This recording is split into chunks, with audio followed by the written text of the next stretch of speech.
Hello, and welcome to Pub and Fig. In this video, I'm going to go over everything you need to know before you watch Ant-Man and the Wasp: Quantumania. I will only be using these as reference, so there will be no spoilers from the trailers or the marketing.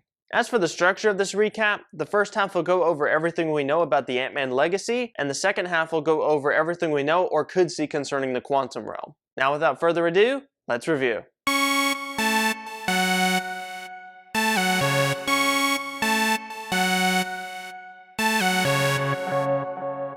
So what do we know about the legacy of the Ant-Man? Hank Pym discovered and named the Pym particle. With this particle, he is able to decrease or increase the distance between atoms, or simply put, make things shrink or grow.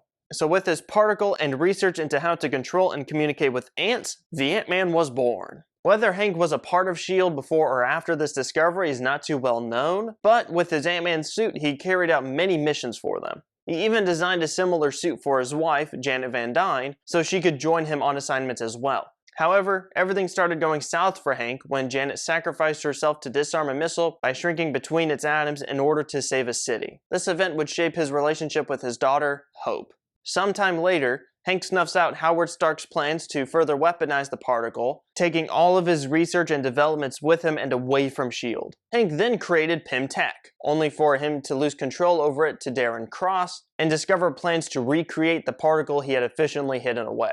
Hank and Hope then acquire help from ex-con and burglar Scott Lang. They do so by having an elaborate telephone chain ending with Scott's friend Luis. Scott says no in hopes of not ruining his chance to be with his daughter Cassie again, but he does so after finding it difficult to find a good job. Scott is tasked with stealing the only prototype Pym Tech has of the named Yellow Jacket suit and their new Pym particles, Mission Impossible style, but with the added help of Luis and other ex-con buddies. Of course, it does not go according to plan. We never saw what happened to the particles after one of the buyers from Hydra stole it, but the showdown between Darren Cross's Yellow Jacket and Scott Lang's Ant-Man concludes in Scott needing to shrink between the suit's particles to destroy it.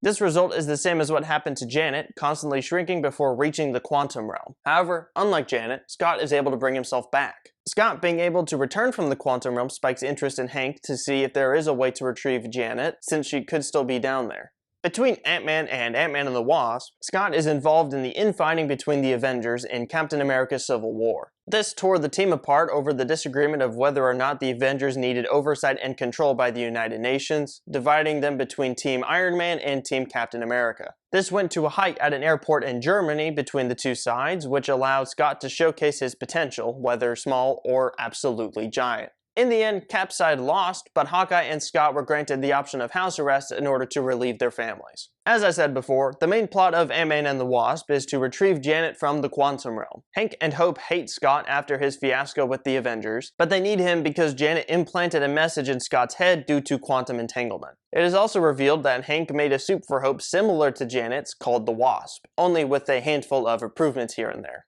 Wings and blasters. So I take it you didn't have that tech available for me? No, I did. As the trio acquire the remaining parts and information they need, they are faced with two antagonists. One is Sonny Birch, who wants Hank's lab to sell on the black market, and the other is Ghost, a woman who was subjected to a quantum-related experiment and has the power to phase through things.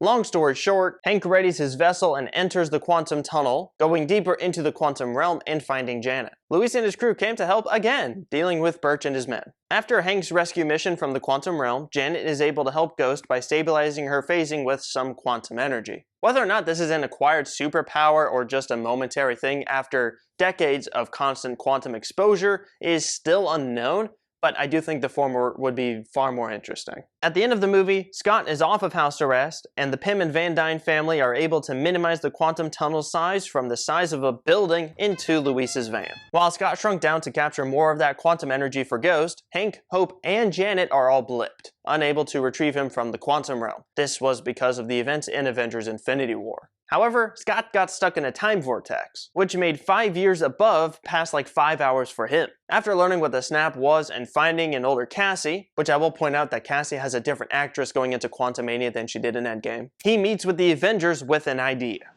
What do you call it? A time heist? This time heist idea uses the quantum realm's odd relationship with time to achieve time travel and borrow each of the 6 Infinity Stones that Thanos had destroyed. The remaining Pym particles are used for this adventure, but 2014 Thanos is able to bring his army to the present after learning of their plan. In the final face-off against the Mad Titan, Hope is amongst the heroes given access to the fight after the blip. And the last time we saw any of Ant-Man's crew was at Iron Man's funeral. As for what we could see, Cassie said she wants to be like her father in superhero pursuits when she grows up, and she has. And we could see Hank getting furious with Scott for allowing a Stark to have access to his Pym particles and technology, but this would be too similar to post-Civil War, so this is probably not going to happen, at least not on screen. We also have no clue what happened to Ghost. Is she dead because she could not get more quantum energy? Is she still hiding? We have no clue. As for what we do know, what do we know about the quantum realm? In Ant-Man, it was just the void that marked one of the smallest sizes one could exist. But in Ant-Man and the Wasp, we see Hank enter one of the fractals found at the level we knew, which is where he discovers this colorful space where Janet has been hiding all of this time.